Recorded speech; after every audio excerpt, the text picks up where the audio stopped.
राधे राधे। मेरे चैनल में आप सभी का बेहद स्वागत है। आज मैं आप सबके लिए लेकर आई हूँ छठ पूजा की कथा। इस कथा को संपूर्ण सुने पहले आप मेरे चैनल को लाइक और सब्सक्राइब कर दीजिए। तो चलिए आइए सुनते हैं छठ व्रत की कथा। पौराणिक कथा है। सभी बहनें इस कथा को श्रद्धा भाव से पूरा सुने, क्योंकि कथा को अधूरा सुनने से हमारी मनोकामना पूर्ण नहीं होती और न ही हमें भगवान का आशीर्वाद प्राप्त होता है। मान्यता है कि जो भी महिला इस व्रत को विधि विधान से पूरा करती है वह धन धान्य पति पुत्र और सुख से संपन्न रहती है। इस व्रत को करने की काफ़ी कठोर नियम होते हैं। इसे 3 दिन तक किया जाता है। जो महिलाएं यह व्रत करती है वह पंचमी को बिना नमक का खाना खाती है। दूसरे दिन निर्जल व्रत रखा जाता है। षष्ठी के दिन अस्त होते हुए सूर्य देव का विधि विधान के साथ पूजन किया जाता है। व्रत के तीसरे दिन सुबह जल्दी उठकर नदी या तालाब पर जाकर स्नान किया जाता है। स्नान करने के बाद जल पर ही खड़े होकर उगते हुए सूर्य को अर्घ्य दिया जाता है। इसके बाद महिलाएं अपना व्रत का पालन करती हैं। सभी बहनों के मंगल जीवन की कामना करते हुए सुनते हैं छठी मैया की पौराणिक कथा। बोलो सूर्य भगवान की जय, बोलो छठी मैया की जय। सबसे पहले सुनेंगे सूर्य भगवान की कहानी। बोलो सूर्य देवता की जय। पूर्वगिरी उदयाचल को नमस्कार करती हूँ। हे सूर्य देव, आप अदिति के पुत्र होने के कारण आदित्य नाम से प्रसिद्ध हैं।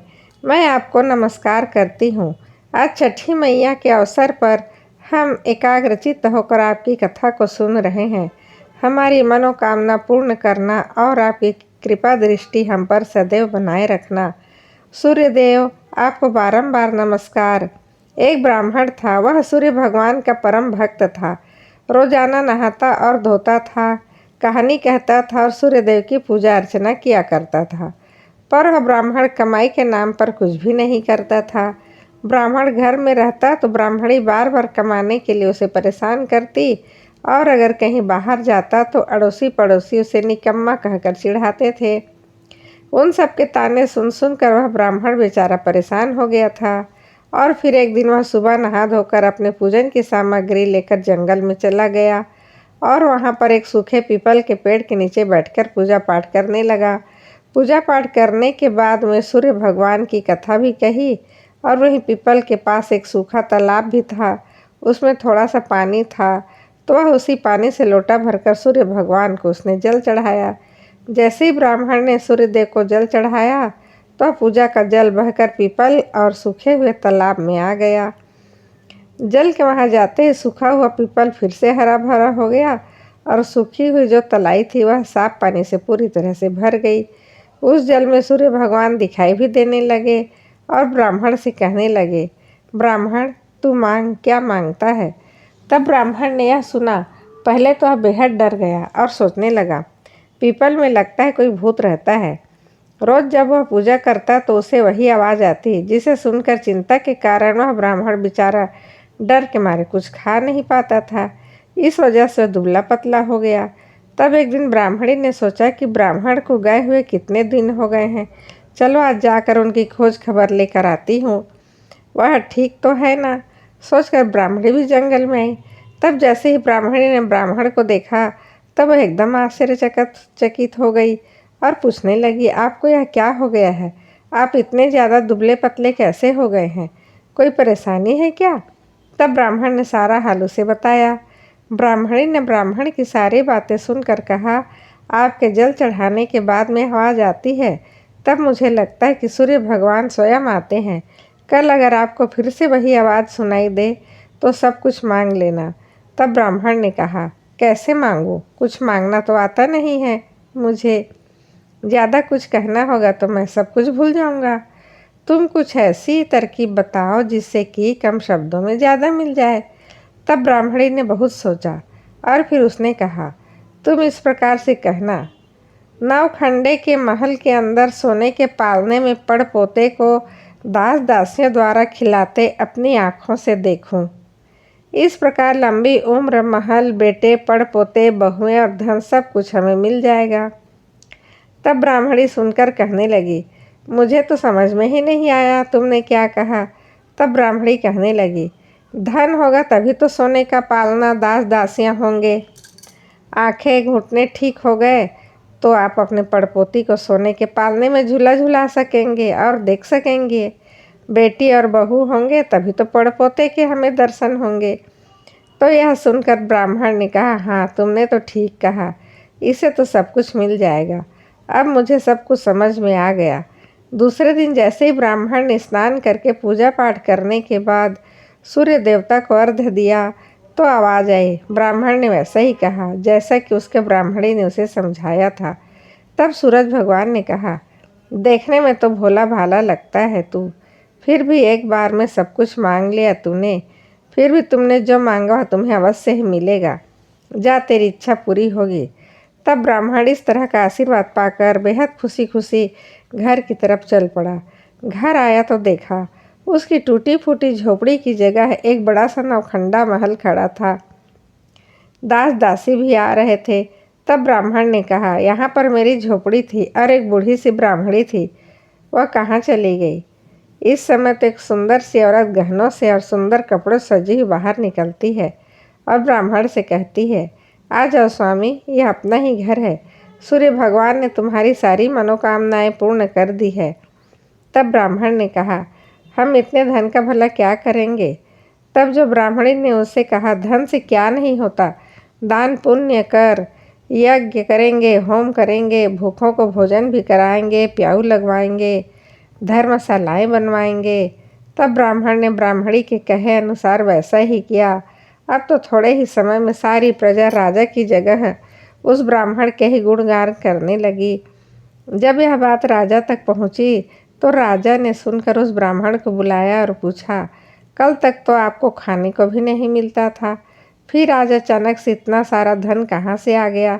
कहीं चोरी की है या कहीं डाका डाला है तुमने? क्या कुछ किया है? मुझे सब कुछ सच सच बताओ, नहीं तो अच्छा नहीं होगा।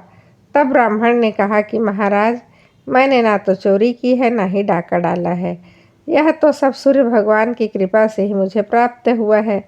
यह कहकर ब्राह्मण ने सारी बातें शुरू से अंत तक राजा को बता दी। तब राजा ने कहा, हे ब्राह्मण देवता, मेरे पुत्र नहीं हैं।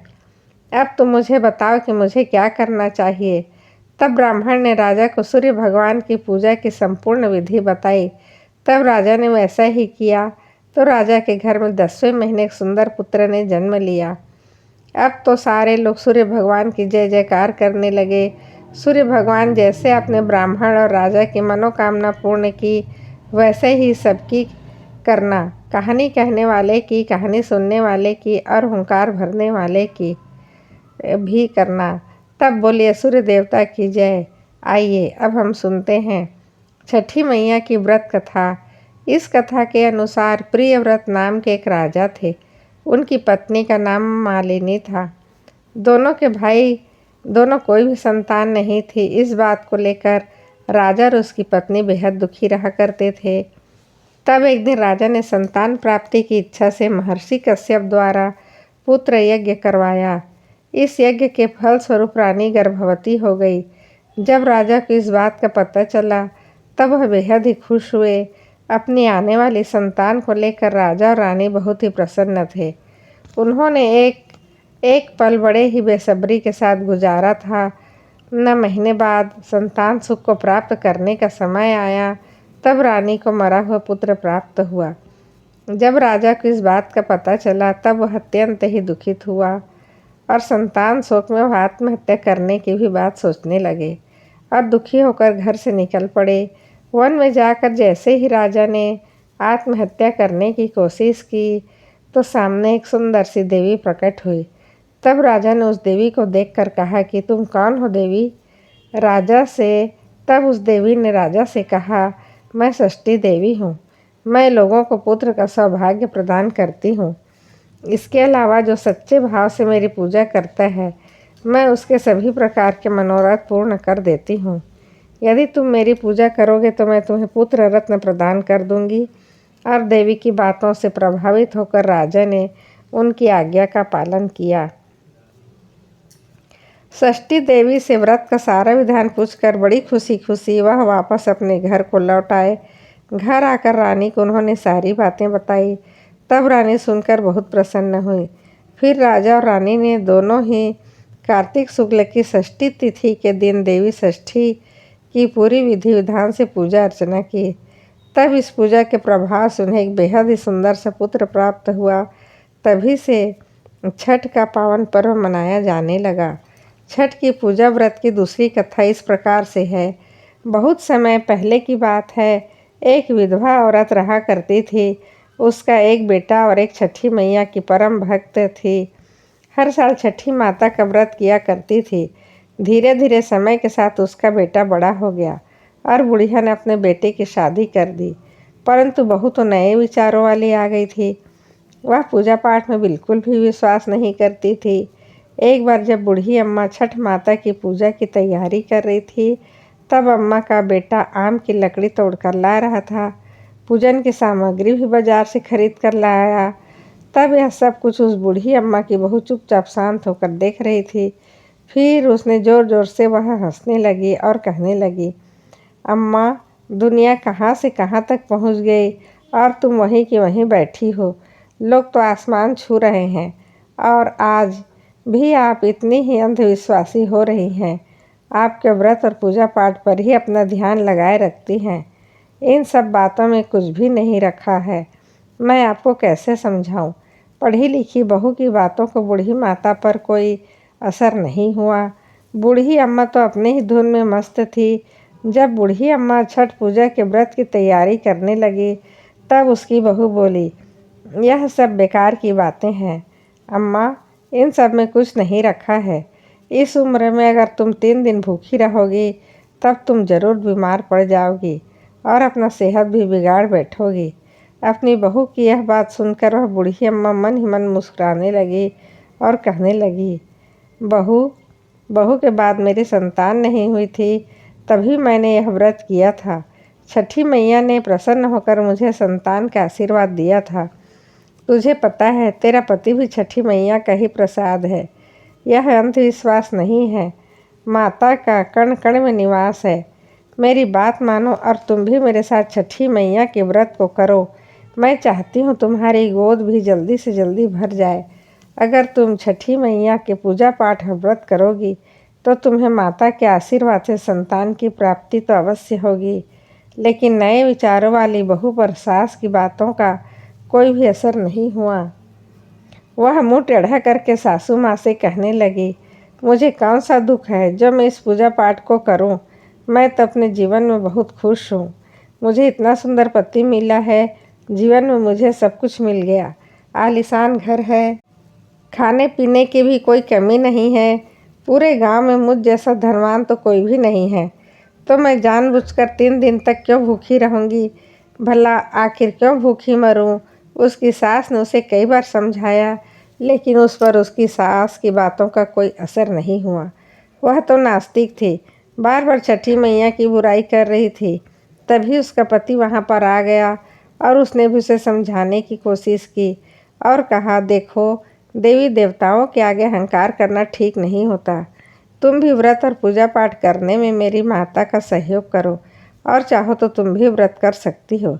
लेकिन उसने अपने पति की बात नहीं मानी।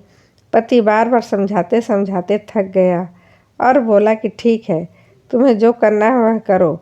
मैं तो छठ माता का घाट सजाने के लिए जा रहा हूँ, जिससे मेरी माँ छठी मैया के श्री चरणों में अपने सर को झुका सके।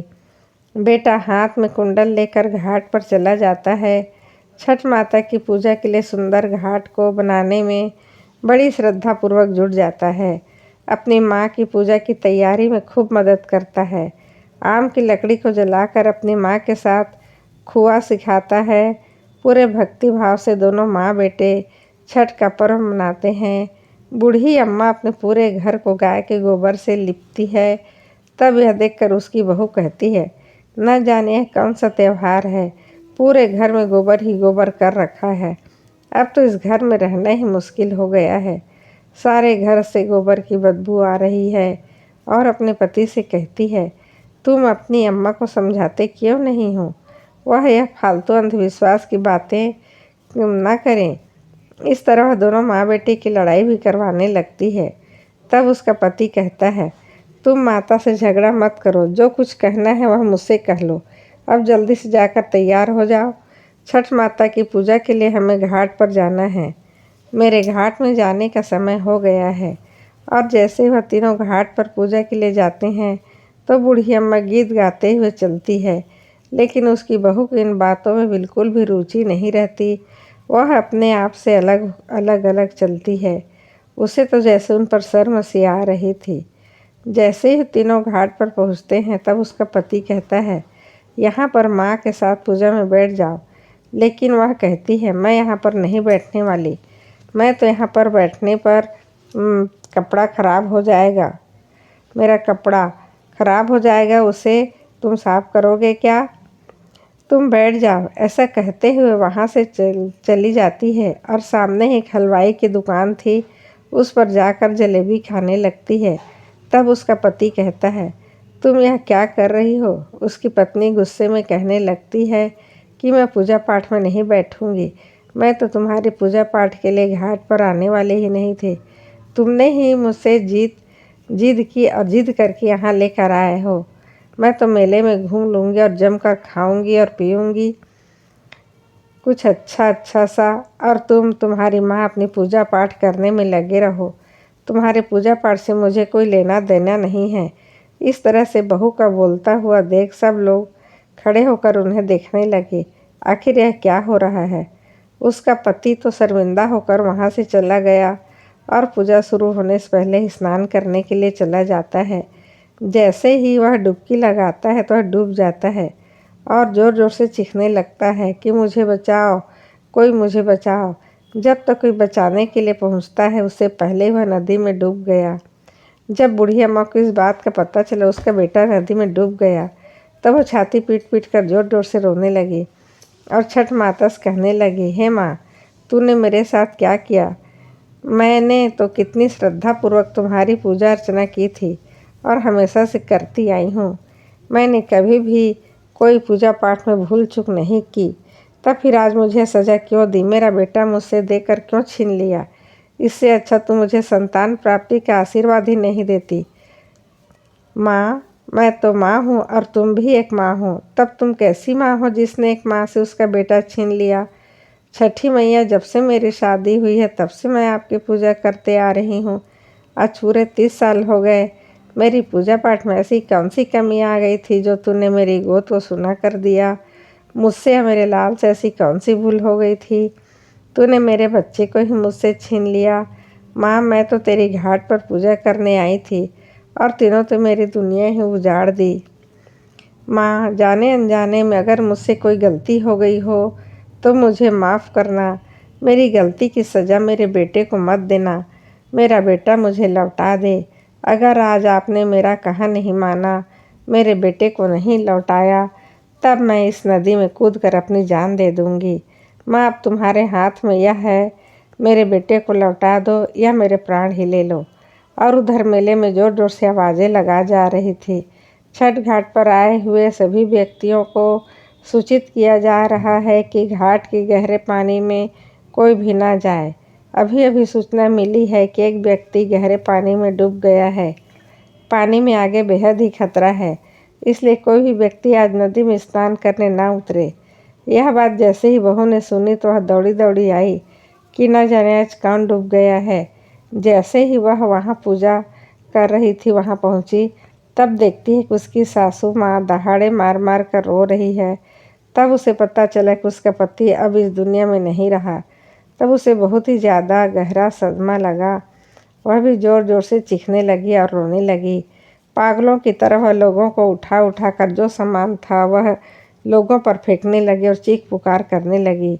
बूढ़ी माँ से पूछने लगी, मैंने पहले ही कहा था कि माँ, तुम छठ वट की पूजा पाठ मत पढ़ो, यह सब ढोंग अंधविश्वास है, लेकिन आपने मेरा कहना नहीं माना।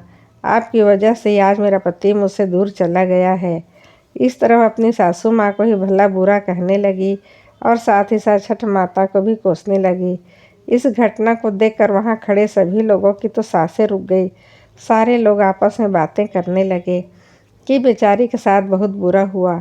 मन ही मन सभी लोग छठ माता को पुकार कर कहने लगे, हे माँ, आज इस बुढ़िया की पुकार सुन ले, इसका पुत्र लौटा दे। तब यह छठ माता बहुत ही दयालु हो। आप तो वह अपने भक्तों को कभी भी निराश नहीं करती, कभी कभी उन्हें बेसहारा उदास भी नहीं छोड़ती है। इधर पुत्र वियोग में बड़ी अम्मा अपनी जान देने के लिए नदी की तरफ जाती है। जैसे ही वह नदी के अंदर कूदने वाली होती है तो सामने से एक लहर आती है और वह लहर किनारे की ओर जोर से टकराती है। उसी लहर में उस बूढ़ी माँ का बेटा भी बाहर निकल आता है। तब इस दृश्य को देखकर वहाँ खड़े सभी लोगों की आंखें खुली की खुली रह जाती है। सबकी आंखों से खुशी के आंसू बहने लगते हैं। अपने बेटे को सकुशल देखकर बूढ़ी अम्मा जोर जोर से रोने लगती है। बहू भी अपनी खुशी के आंसुओं को रोक नहीं पाती और तभी बादलों की गर्जना के साथ एक तेज आवाज़ आती है और आकाशवाणी होती है। आकाशवाणी में छठी माता कहती है, मेरी पुत्री, मैं किसी का भी अहित नहीं करती हूँ। मैंने तुम्हारी आंखों से अज्ञान का पर्दा हटाने के लिए तुम्हारे पति को पानी में डुबाया था। मैं तो सदैव अपने भक्तों की रक्षा करती हूँ। इस कलयुग में जो भी भक्त मेरे सच्चे मन से पूजा करता है उसकी सारी मनोकामनाएं पूर्ण करती हूँ। तू अपने सास की पूजा और व्रत का मजाक बनाकर अच्छा नहीं किया। तब यह सुनकर बूढ़ी अम्मा की बहू छठी मैया से माफ़ी मांगने लगती है और कहती है, हे माँ, मुझसे गलती हो गई। आज के बाद मैं भी अपने सासू माँ के साथ छठी मैया का व्रत बड़े ही श्रद्धा भाव से किया करूँगी। मुझे क्षमा कर दो। अज्ञानतावश मुझसे बहुत बड़ी गलती हो गई। तब यह सब कुछ देखकर वहाँ खड़े सभी लोग आश्चर्यचकित हो उठते हैं और फिर माता के नाम का जयकारा लगाने लगते हैं। यह सब कुछ देखकर बड़ी अम्मा बहुत खुश होती है और अपने बेटे और बहू के साथ खुशी खुशी छठ माता की पूजा करती है। उसके बाद बहू भी अपने सास के साथ हर साल छठी मैया की पूजा और व्रत करना शुरू कर देती है। तो छठी मैया की कृपा से उसे भी पुत्र रत्न की प्राप्ति होती है। इस तरह बुढ़िया और उसका परिवार छठी माता के पूजा पाठ से सुखी और संपन्न हो जाता है। बोलो छठी मैया की जय। जय हो छठी मैया। कहानी गणेश जी की बोलो। गणेश भगवान की भी जय। एक बूढ़ी माई थी, मिट्टी के गणेश जी की पूजा करती थी। वह रोजाना नया गणेश जी बनाती, पर वह कच्ची मिट्टी का होता, रोजाना ही गल जाता। लेकिन फिर भी बूढ़ी माई ने पूजा करना नहीं छोड़ा। एक दिन सेठ का मकान बन रहा था, तब उसने सोचा कि चलो वहाँ जाकर पत्थर का गणेश बनवा कर लाती हूँ। मैं रोजाना मिट्टी का बनाती हूँ तो रोजाना ही गल जाता है। तब ऐसा सोचकर वह बूढ़ी माई सेठ का जहाँ मकान बन रहा था वहाँ चली गई। वहाँ पर जाकर जो सेठ के मिस्त्री लगे थे उनसे जाकर बोली कि बेटा, मुझे एक पत्थर गणेश जी बना दो। मैं रोज़ाना गणेश जी की पूजा करती हूँ। मैं तो अपने हाथों से रोज़ाना मिट्टी जी के गणेश जी बना लेती हूँ, पर रोज़ाना ही पानी के साथ बह जाता है। तब वह बोले, हे माई, जितनी देर हम तुम्हारे गणेश जी का पत्थर बनाने में देंगे उतनी देर में तो अपनी दीवार ही बना लेंगे। ऐसे छोटे मोटे कामों के लिए हमारे पास तो समय ही नहीं है। तुम्हें दिखाई नहीं देता हम सेठ जी की कितनी बड़ी हवेली तैयार कर रहे हैं। तब यह सुनकर बुढ़िया तो बेहद निराश हो गई। उसे गुस्सा भी आया। उसने गुस्से में कहा, भगवान करे तुम्हारी दीवार टेढ़ी हो। तब वह दीवार जब वह बना रहे थे वह टेढ़ी हो गई। अब मिस्त्री ने देखा कि दीवार तो सच में टेढ़ी है। तब उन्होंने दीवार को ढहा दिया और दीवार बनाई दोबारा, लेकिन वह दोबारा से टेढ़ी हो गई। ऐसा करते करते सुबह से शाम हो गई। शाम को सेठ जी आए। उन्होंने कहा, आज तुमने कुछ भी नहीं किया है। एक दीवार बना रहे थे वह भी अभी तक नहीं बनाई। तब वे कहने लगे कि क्या बताएं सेठ जी, आज एक बूढ़ी आई थी। वह कह रही थी, मेरे लिए पत्थर का गणेश जी गढ़ दो, मेरे लिए एक पत्थर के गणेश जी बना दो। हमने नहीं बनाया। तब वह जाते वक्त हमसे कह गई कि तुम्हारी दीवार टेढ़ी हो जाए। बस तब से दीवार सीधी ही नहीं बन पा रही है। हमने न जाने कितनी बार बनाया पर यह सीधी नहीं बन पा रही है। तब सेठ जी ने सारी बातों को सुनकर बुढ़िया को बुलाया और उससे कहा, बूढ़ी माई, तेरे को तो मैं सोने के गणेश जी बनवा के दूंगा, लेकिन हमारी टेढ़ी दीवार को सीधा कर दे। यह सुनकर बूढ़ी माई तो बेहद खुश हो गई और बोली, भगवान तुम्हारा भला करे। जैसे ही बुढ़िया ने यह बोला, दीवार सीधी हो गई। सारे लोग यह देखकर बेहद आश्चर्यचकित हो गए। सेठ जी की बेहद खुशी हुई। उन्होंने बूढ़ी माई को सोने की गणेश जी बनवा कर दिया।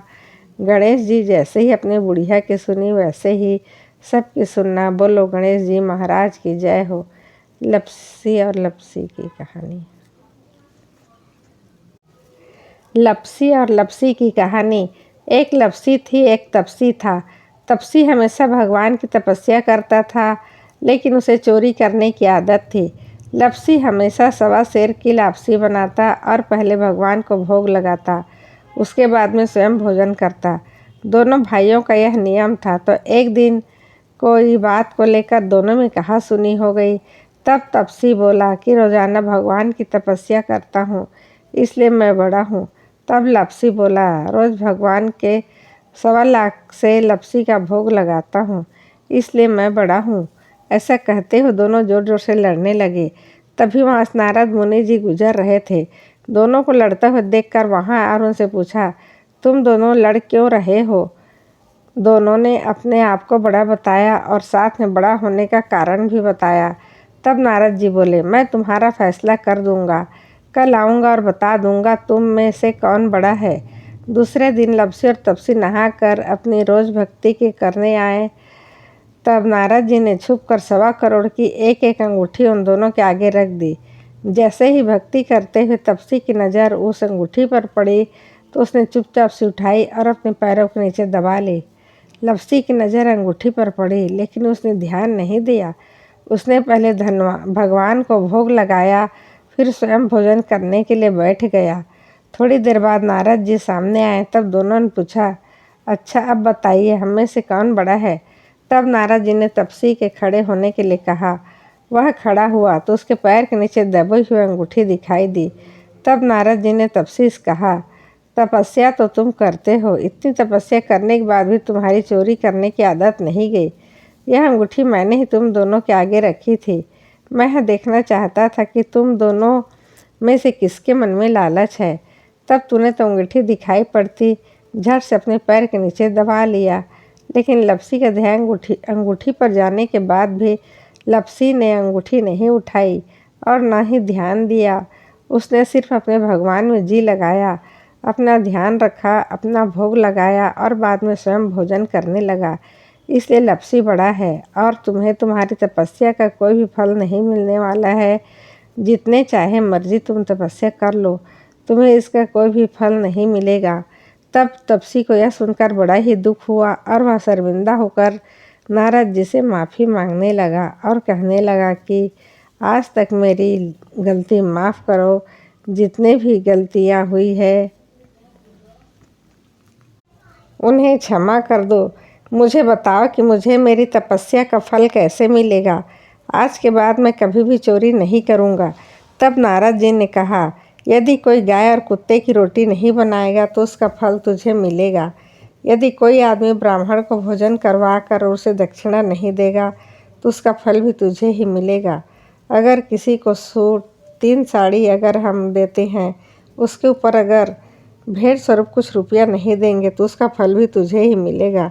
अगर कोई व्यक्ति दिए से दिया जलाए तो उसका फल भी तुझे मिलेगा। अगर कोई औरत आंगन लिपकर चौक नहीं लगाएगी तब भी उसका फल तुझे ही मिलेगा। यदि कोई व्रत कथा में सारी कहानी सुन ले लेकिन तुम्हारी कहानी न सुने तब उसका फल भी तुझे ही मिलेगा। उस दिन से व्रत कथा और कहानी के साथ लपसी तपसी की यह कहानी कही और सुनी जाती है। तब छठी व्रत में सुनी जाने वाली संपूर्ण व्रत कथा सुनकर आपको कैसा लगा, कमेंट में ज़रूर बताइएगा। अगर आपने इस चैनल को लाइक और सब्सक्राइब नहीं किया है तो ज़रूर कर दें। मैं ऐसी ही और कहानियों के साथ मैं आपसे फिर मिलने आऊँगी। तब तक के लिए नमस्कार। सदा हंसते रहिए, मुस्कुराते रहिए। आपका दिन मंगलमय हो, शुभ हो। राम राम।